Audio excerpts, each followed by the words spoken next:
Sa simple pagtulong mo, mayroong buhay na naisasalba, mayroong pamilyang umaangat. The Senate is now constituted.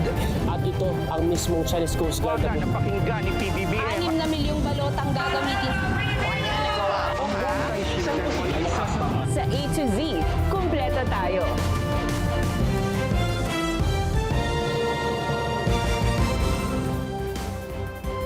Luzon, Visayas, Mindanao at buong mundo. Ngayon ay Miyerkules, June 3, 2026. Ako si Barbie Mulak at ito ang balitang A to Z. With 12 senators present, the chair declares a quorum. Sherwin Gatchalian, inihalal bilang acting Senate President at Senate President pro tempore. Francis Escudero, tumiwalag sa kampo ni Alan Cayetano. Cayetano, iginiit, iligal umano ang nangyari sa plenaryo. Kinikilala at nirerespeto ng palasyo ang desisyon ng bagong mayorya at ang liderato ni Acting Senate President Sherwin Gatchalian. Malacanang, suportado ang bagong liderato sa mataas na kapulungan. Koalisyong Makabayan, kinundena ang patuloy na pag-boycott ng ilang senador sa Senate plenary. Iba pang malalaking personalidad na sangkot sa flood control scandal. Kakasuhan ng ombudsman sa Malolos Regional Trial Court ayon kay DPWH Secretary Vince Dizon. At sa sports, dugong Pinoy, sure nang makakasama sa kampyonato ng NBA Finals sa pagsabak ni na Jordan Clarkson ng New York Knicks at Dylan Harper ng San Antonio Spurs sa inaabangang Game 7.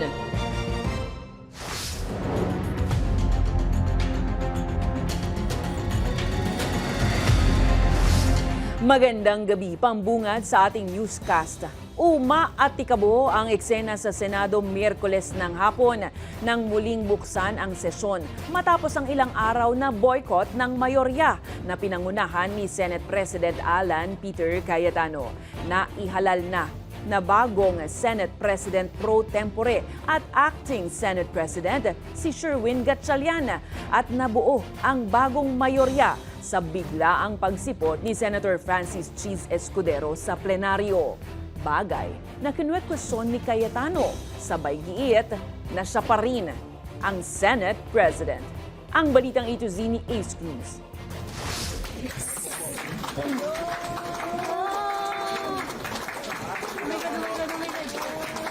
Napatayo sa pinagkakaupuan ng miyembro ng Senate Minority Bloc pasado las 3 Miyerkules ng hapon, makarang dumating si Senator Francis Escudero na miyembro ng majority. Yan ay matapos sa 2 araw na no-show sa plenaryo ng Majority Bloc sa pangunguna ni Senate President Alan Peter Cayetano. Pero sa sorpresang pagsipot ni Escudero, With 12 senators present, the chair declares a quorum. nagbunyi ang mga tao sa plenary hall sa muling pagbubukas ng sesyon sa unang pagkakataon ngayong linggo. Mr. Presiding Officer, I move Agad din nagmosyon si Senator Vicente Soto III to declare all elected positions in the Senate vacant. na ideklarang bakante ang mga elective positions sa Senado na agad namang naipasa. Inihalal si Sherwin Gatchalian bilang acting Senate President at Senate President pro tempore kapalit ni Loren Legarda, ang ikalawang pinakamataas sa posisyon sa Senado na maaaring mag-preside sa mga sesyon ng kapulungan. Agad siyang nanumpa kay Soto. Iginit ni Gatchalian na hakbang ito para itaguyod ang saligang batas ang ayon sa probisyon na hindi dapat lumagpas ng 3 araw na hindi nagdaraos ng sesyon. We are compelled to call the session to order. The quorum of 12 is based on majority of 22 senators, over whom jurisdiction can be obtained by the Senate. This is in full accord with the ruling of the court in Avelino versus Cuenco. Inanunsyo rin ng bagong majority ang Senate Secretary, Sergeant-at-Arms at ang bagong committee chairmanship. Si Erwin Tulfo ang bagong chairman ng makapangyarihang Blue Ribbon Committee na nakatutok sa mga investigasyon sa public officials. Basic Education Committee kay Bam Aquino, Health Committee kay Risa Ontiveros, Public Order and Dangerous Drugs kay Pantelo Lacson. Urban Planning kay Francis Escudero, National Defense kay Soto, Foreign Relations at Rules kay Mig Subiri, Public Services kay Rafi Tulfo, Agriculture kay Francis Pangilinan, Finance kay JV Ejercito, habang Games and Amusement Committee naman kay Lito Lapid. Matapos nito, tuluyan nang nag-break ang sesyon. I move that the first regular session of the 20th Congress of the Philippines on the part of the Senate be adjourned sine die. Is there any objection? The chair hears none. The motion is approved. Is adjourned sine die. Matapos ang sesyon, hindi na nagbigay ng pahayag si Gatchalian sa media. Pero sa Facebook Live, sinabi naman ni Cayetano, I am still the legitimate, legal, moral Senate President of the Republic of the Philippines. kasabay ng tila gawa ng posisyon, nanawagan si Cayetano sa kanyang mga taga-suporta para magsagawa ng prayer vigil sa labas ng Senado. Pero sa joint statement ng bagong majority, iginit nilang hindi na Senate President si Cayetano. Matapos ito makabuo ng quorum sa plenaryo at ideklarang bakante ang lahat ng elective positions sa kapulungan. Hindi pa lamang nila nihahalang si Gatchalian bilang bagong Senate President dahil sang-ayon sa konstitusyon, 13 boto ang kailangan. Si Escudero na bumaliktad sa grupo ni Cayetano, iginit na wala siyang pinapanigang grupo o personalidad. Sa halip ay tumatalima lamang sa tungkulin bilang lingkod bayan. Para sa Balitang A to Z, Ace Cruz. Kahit kinekwestiyon ni Senator Alan Peter Cayetano ang legalidad ng nangyaring kudeta sa Senado, kapwa naman kinilala ng mababang kapulungan ng Kongreso at ng Malacanang ang bagong mayorya sa mataas na kapulungan. Nagpaabot rin ng magkakaiwalay na pagbati kay Acting Senate President Sherwin Gatchalian. Sa pahayag, sinabi ni House Speaker Faustino D. na kumpiyansa ang Kamara sa magiging liderato ng Senado at hangad niya ang tagumpay ni Gatchalian sa pagharap ng hamon sa bagong posisyon. Sa maikling video statement naman, sinabi ng palasyo na naaayon sa batas ang naging pagbabago sa mataas na kapulungan. Ang nangyari sa Senado ngayong hapon ay naaayon sa batas at rule of law. Kinikilala at nirerespeto ng palasyo ang desisyon ng bagong mayorya at ang liderato ni Acting Senate President Sherwin Gatchalian. Sa kabila ng pagboto ng quorum sa plenaryo upang ibakante ang Senate presidency, naglabas ng memorandum si Senator Alan Peter Cayetano na nagsasabing tuloy ang Blue Ribbon Committee hearing bukas June 4. Gamit ang letterhead ng Office of the Senate President, iginiit ni Cayetano na business as usual siya bilang anyay incumbent Senate President. Iniutos niya rin ang pagpapatuloy ng Senate Blue Ribbon Committee hearing bukas June 4. Hindi niya rin kinilala ang pagboto ng quorum kay Senator Erwin Tulfo bilang bagong Blue Ribbon Chair na nag-utos ng postponement muna ng pagdinig. Ayon kay Cayetano, tuloy ang Blue Ribbon hearing sa pangunguna ng kanyang kapatid na si Senator Pia Cayetano. Inatasan ni Cayetano ang Sergeant at Arms na gawin ang nararapat na hakbang para sa maayos na pagpasok ng mga saksi. Iniimbitahan ni Senator Pia ang 18 umano'y ex-Marines na naghatid umano ng male-maletang perang kickback mula sa flood control scandal kina President Ferdinand Marcos Jr. at ex-House Speaker Martin Romualdez. Pero maraming naging kwestiyon sa kredibilidad ng grupo tulad sa pagkakakilanlan ng mga ito na karamihan ay dishonorably discharged at sa pagkakadawit nila kay Congressman Leila de Lima na nakatanggap umano ng pera sa panahong hindi pa siya nahahalal sa Kongreso. Asking everyone to pray that matuloy yung mga hearings. No? I'm not saying that every single witness will tell the truth. That platform allows us for anyone to testify. Kinundena ng Koalisyong Makabayan ang patuloy na pagliban sa Senate session ng dating majority bloc ni na Senator Peter Alan Cayetano simula pa nung Lunes. Anila hindi ito patas sa mga ordinaryong mamamayan na kumakayod araw-araw. Una na ring sinita ni Pangulong Ferdinand Marcos Jr. ang patuloy na pagliban ng mga naturang senador. Ang Balitang A to Z ni Naomi Almohan. Kasing init ng panahon ang init ng ulo ng mga miyembro ng Koalisyong Makabayan nang magtungo sa harapan ng Senado para magprotesta ngayong Miyerkules. Kinukondena kasi nila ang patuloy na pag-absent sa trabaho ng Senate Majority Bloc sa pangunguna yan ni Senate President Alan Peter Cayetano. Anila malinaw na inuuna lang umano ng Majority Bloc ang pansarili nilang interes kesa sa gawin ng kanilang tungkulin. Wala silang kahiyan, sila ay mga makakapal ang muka, sila ay walang pakundangan na isinusulong ang kanilang personal na interes, samantalang ang ating mga kababayan ay naghihirap. Tinawag din ng koalisyon na walang respeto si Cayetano matapos manindigan na siya pa rin ang lehitimong Senate President kahit pa no-show pa rin sa Senado. Sa ilalim talaga ni Senate President Alan Peter Cayetano ngayon ay lalong lumala. Napakabastos.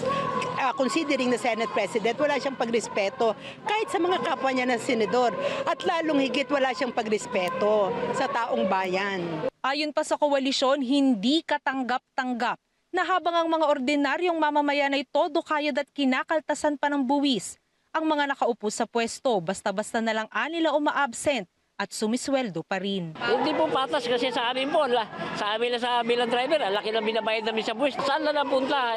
Dapat magserbisyo sila sa taong bayan. Dapat hindi sila dapat magserbisyo sa ilang political dynasty kagaya ni Duterte. Kaya panawagan nila sa majority bloc. Marahil ang ilan sa kanila ay nagdadalawang isip ngayon. Panahon na para ipakita ninyo ang pagtindig nyo rin sa bayan. Kahit si Pangulong Ferdinand Marcos Jr., sinita na rin ang pag-absent ng mga senador. Get back to work. The two other departments continue to work. The executive continues to work. The judiciary continues to work. Why does the legislation decide? Why does the legislature decide to stop working? I don't understand that. Ayon pa kay Marcos, hindi sapat na rason ng pagliban ang paghahatid o pagsama ni Cayetano at ilang miyembro ng mayorya kay Senator Jinggoy Estrada nang sumuko ito sa mga otoridad.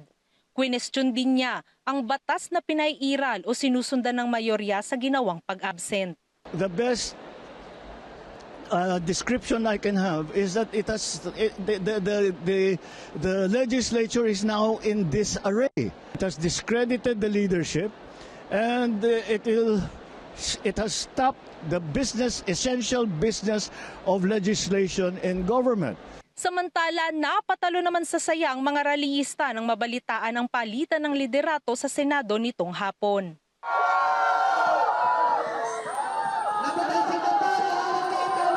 Sa sesyon ngayong Miyerkules, tanging si Senator Chis Escudero na dati mula sa majority bloc lang ang dumalo, habang present naman ang solid 11 ng minority bloc. At sa ganitong eksena, inaasahan na kahit papaano ang pag-usad ng mga priority bills at pending na mga issue na dapat tinatalakay na para sa kapakanan ng mamamayang Pilipino. Para sa Balitang A to Z, Naomi Almojano.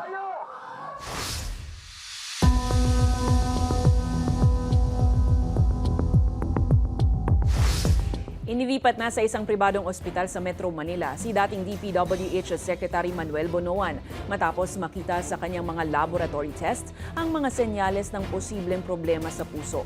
Ayon sa PNP, inirekomenda ng mga doktor sa PNP General Hospital ang paglilipat kay Bonoan bandang alas 11 ng gabi nitong Martes para sa mas malalim na pagsusuri at gamutan. Nauna nang na-admit si Bonoan noong June 1 dahil sa matinding sakit ng ulo at mataas na presyon ng dugo habang nasa ilalim ng kustudiya ng pulisya kaugnay ng kasong plunder. Natuklasan sa mga test ang mataas na antas ng kanyang heart enzymes na maaaring nagpapahiwatig ng kondisyon sa puso. Git naman ng PNP, walang espesyal na pagtrato kay Bonoan sa kabila ng dati niyang posisyon sa pamahalaan. Ang hospital po natin is a level 2 facility. Kulang po ang facility natin, equipment, for some specialized care and test. According to our director of the health service, we are not equipped to handle these kinds of cases. Since he is in under our custody, of course, kailangan po for his own safety ay babantayan po ng ating kapulisan si Ex-Secretary Bonoan.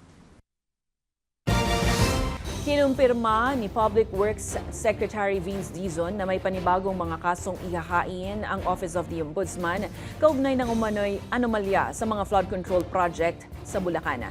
Yan ang pagkukumpirma ni DPWH Secretary Dizon kung saan isasampa ang mga kaso sa Malolos Regional Trial Court at mayroon umanong big fish na kasama sa mga susunod na sasampahan. Ginawa niya ang pahayag matapos inspeksyonin ang Matalahib Creek sa Quezon City kasama si Mayor Joy Belmonte at Dr. Macar Lagmay ng UP NOAA. Hindi pa naman pinangalanan ni Dizon kung sino ang mga nasasangkot, pero sinabing nitong magpapatuloy ang paghahain ng mga kaso laban sa mga umano'y responsable sa flood control scandal. Meron pang mga padating na kaso. In fact, tomorrow meron ulit ifa-file sa Bulacan naman. No, hintayin nyo na lang kung sino kasi malaking isda din.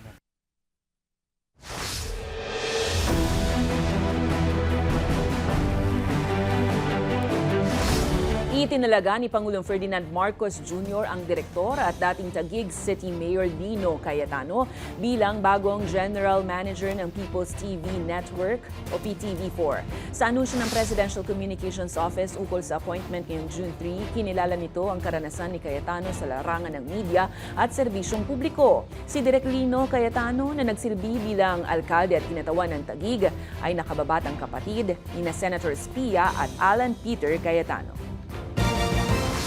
Back-to-back good news mula sa east of Mega Manila. Ginawaran ng DILG Calabarzon ng Seal of Good Local Governance ang bayan ng Baras sa Rizal at muli namang ibabalik ng lokal na pamahalaan ang kaakibat nitong insentibo sa pagpapaganda ng green spaces sa naturang bayan. Isa ang Baras sa mga kinilala ng DILG nationwide dahil sa natatanging accomplishment pagdating sa integridad, transparency at mahusay na serbisyong publiko kasabay ng pagtanggap sa parangal. Inanunsyo ng lokal na pamahalaan na ang kaakibat na 1 milyong pisong insentibo sa award ay ilalaan sa pagpapagawa ng bagong palaruan ng mga kabataan at Kids at Heart. Matatagpuan ito sa Kasarinlan Eco Park na muling binuksan sa publiko upang magsilbing ligtas na pasyalan at palaruan ng lahat. Ang bayan po ng Baras ay naging recipient ng Seal of Good Local Governance dahil nakapasa sila do sa 10 criteria na itinatadhana ng SGLG law. At isa na rin po doon yung peace and order, business friendliness. Pwede po kayo mag-jogging, mag-walking, magbilad. Ito po yung ating outdoor playhouse. Sabi nga po, meron tayong kainan. Pwede po kayo maglagay dito ng tents. Pwede rin po kayong sumakay sa boat, going po around the lake. Sa ibang balita sa showbiz, pumanaw na si Echo. Yan po ang border collie na gumanap bilang si Nelly sa pamosong Netflix series na Heartstopper. Sa isang pahayag, ibinahagi ng may-ari ni Echo na na-diagnose ito ng brain cancer sa kabila ng kawalan ng anumang nakikitang sintomas bago ang pagkakasakit. Naging paborito si Echo sa mga tagahanga ng serye dahil sa kanyang pagganap bilang minamahal na aso ng mga tauhan sa kwento. Bumuhos naman ang pagdadalamhati at pagpupugay mula sa fans ng Heartstopper sa social media habang ginunita ang masasaya at mapagmahal na presensya ni Echo sa likod at sa harap ng kamera. Run free, Echo. Susunod House panel iginiit, wala umanong bago sa tugon ng Vice Presidente kaugnay sa Articles of Impeachment. At good news, modern Filipiniana na likha ng mga Pinoy designer at artist bumida sa TernoCon 2026. Diyan lamang po kayo magbabalik ang Balitang A to Z.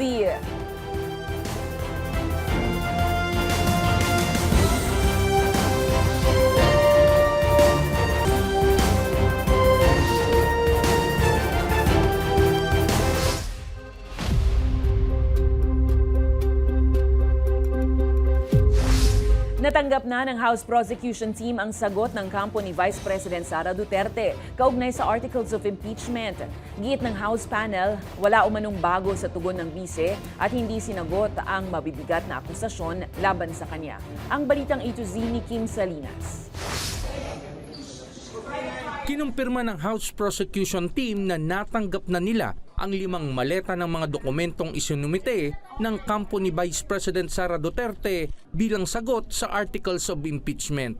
Pero hirit ng tagapagsalita ng prosecution na si Representative Sia Alonto Adjong, mabigat man yan, makapalpan man yan, pero kung tatanungin niyo po ako, rehash nga, so it does not matter kung how big the volume. What we didn't expect is that the answers are still the same. It's a non-answer to the articles of impeachment. Bagamat male-maleta ang isinumiting sagot ng kampo ni Duterte, pinuna ng prosekusyon na hindi nito sinagot ng direkta ang isyu ng pananagutan kaugnay sa umano'y misuse of public funds at iba pang akusasyon. Wala ho talaga silang nai-offer sa ating mga kababayan na panibagong counter-argument. Nananawagan ng Kamara sa Senado na formal ng simula ng paglilitis nang marinig na ng taong bayan na ang mga ebidensya. Hindi lang ito trial ng Vice Presidente. Ito rin po ay test kung gaano katibay, katatag ang ating konstitusyon. Ang taong bayan natin po ay patuloy na nakikilahok at pinapakinggan ang bawat panig po.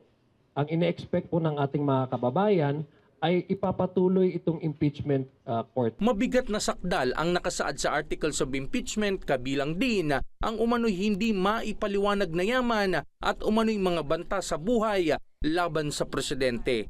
Pinag-aaralan na ng prosecution panel ang tugon ng pangalawang pangulo at mayroon silang 5 araw para sagutin ito.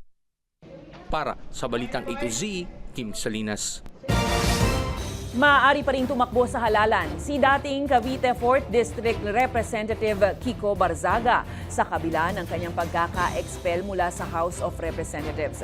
Ayon kay COMELEC Chairman George Garcia, administratibong parusa lang ang expulsion at hindi ito nagdudulot ng perpetual disqualification sa paghawak ng pampublikong tungkulin. Ipinaliwanag rin niya na maaaring maghain ng Certificate of Candidacy ang isang na-expel na mambabatas basta't natutugunan nito ang mga konstitusyonal na kwalifikasyon. Binigyang diin rin ni Garcia na iba ang expulsion sa kriminal na pagkakahatol na maaaring may kasamang habang buhay na diskwalifikasyon sa paghawak ng tungkulin. Samantala, tinitingnan naman ng COMELEC ang posibleng pagdaos ng special elections sa Dasmariñas, Cavite sa August 22 o 29 para punan ang nabakanteng pwesto. Tinatayang aabot sa halos 200 milyong piso ang gagastusin para sa halalan para sa mahigit 400,000 rehistradong botante sa distrito.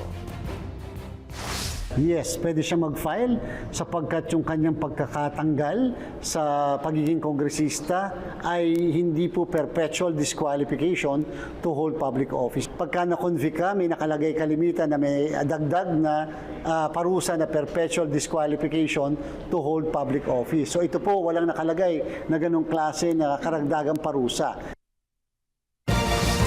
Nagpahayag ng pagtitiwala at pagsuporta ang United States at iba pang bansa, partikular na sa pagtulong sa Pilipinas sakaling tumama ang inaasahang The Big One o yung magnitude 7.2 na lindol na maaaring mangyari dahil sa West Valley Fault at tamaan ng Metro Manila at kalapit na lalawigan. Ito ay kasunod ng Tempest Express exercise na isinagawa sa Pasay City mula June 3 hanggang 11 na tumututok sa Joint Crisis Action Planning, Humanitarian Operations at Military Interoperability. Ayon sa US Indo-Pacific Command, layunin ng Multinational Planning Augmentation Team o MPAT na mapabilis ang koordinasyon ng mga bansa sa panahon ng kalamidad.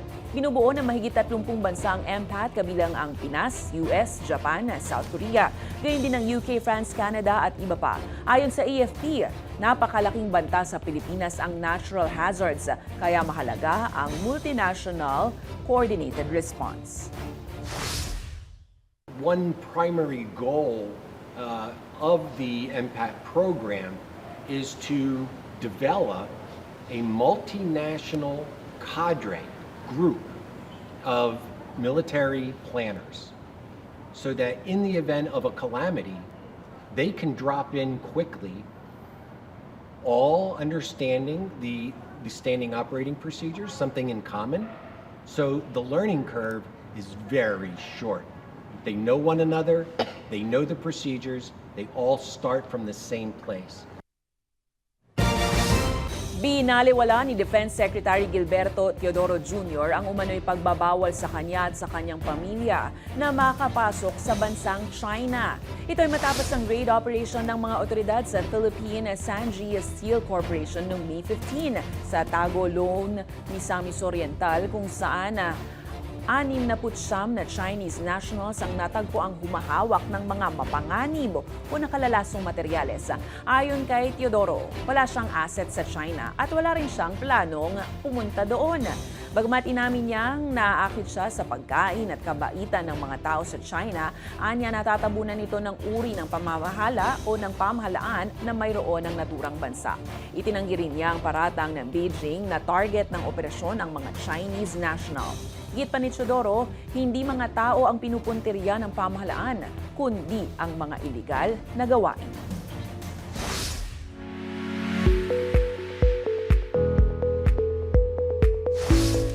Fashion, arts and innovation at culture in one exhibit.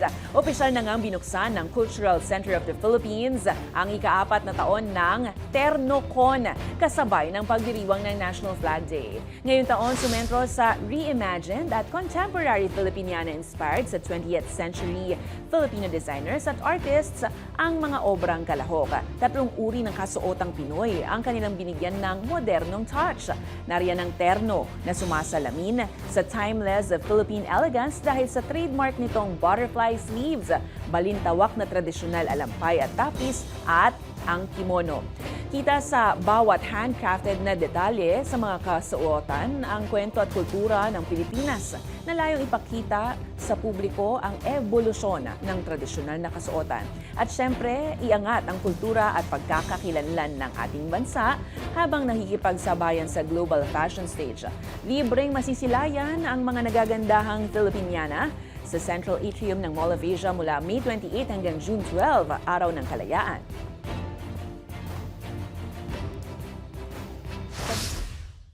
Luckily, because of TernoCon, the younger generation now wears the terno through graduations, weddings, minsan baptisms, and sometimes very casually. There's nothing that would set us apart in the global stage than our heritage. Sa aming pagbabalik sa showbiz, Taylor Swift may pa-reveal sa kanyang new song para sa animated film na Toy Story 5. At sa palakasan, Dugong Pinoy represent sa huling game ng NBA Finals court bukas June 4. Susunod na yan dito lang sa Balitang A to Z.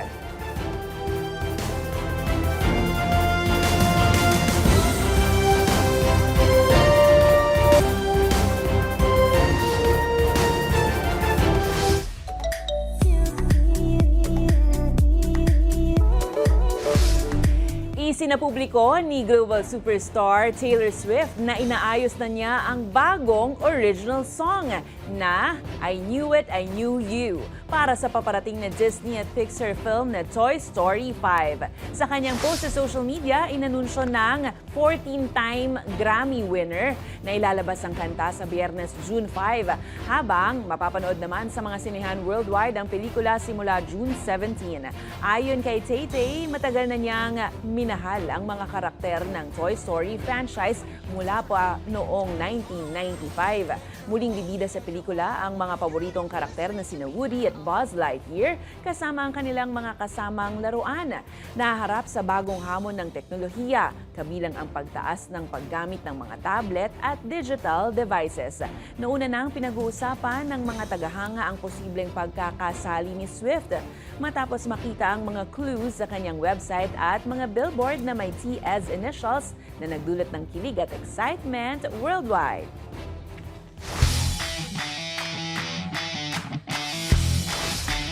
Dugong Pinoy represent sa huling game ng NBA Finals court bukas June 4. Balik finals nga si Jordan Clarkson ng New York Knicks na makakalaban naman ng isa pang may Filipino descent na si Dylan Harper ng San Antonio Spurs.